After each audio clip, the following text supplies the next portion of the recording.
Sa po natin sa Attorney Severo Madrona Jr. ng Pasay City. Attorney Madrona, magandang hapon po. Ay, good afternoon po, sir. Magandang hapon po sa inyo.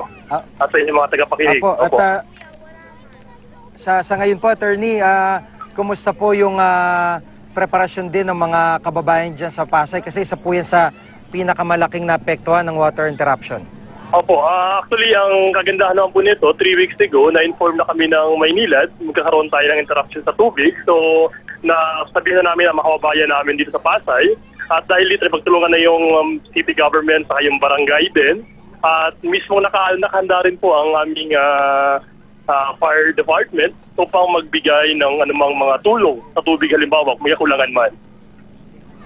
Opo. Yung pong nabanggit nyo, no, kung yung simpleng pangangailangan, kung sa bahay ay masasabi natin medyo madali, kumpara sa mga malalaking emergency, wag naman sana, halimbawa ng sunog, paano po ang naging anticipation nyo po sa sitwasyon na to?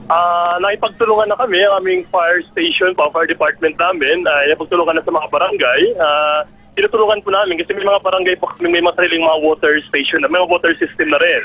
So, binanggit mo sa barangay 186, sa barangay 176, may sarili sila mga fire truck na actually din na tumutulong sa bawat barangay. So, ang ginagawa lang namin ngayon, coordination lang, at ang aming fire department ay may nakareserve pa naman sila kung sakaling wag naman, kung magkaroon man ng mga sunog. Pero at the moment, we're working it out na makapagbigay ng tulong sa kababayan namin.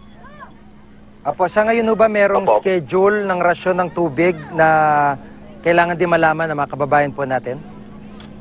Alam ko po nakipagtulungan na yung fire department sa mga bawat barangay nila. So it's better siguro they can coordinate with their respective barangay. Medyo maliit naman ang barangay sa Pasay. So may coordination na pong ginagawa sa bawat barangay. So I believe informed na po yung mga kababayan namin tungkol doon. Apo. Maraming salamat po sa pagkakataon sa Attorney Severo Madrona ng Pasay City. Salamat po. Thank you po. Salamat po.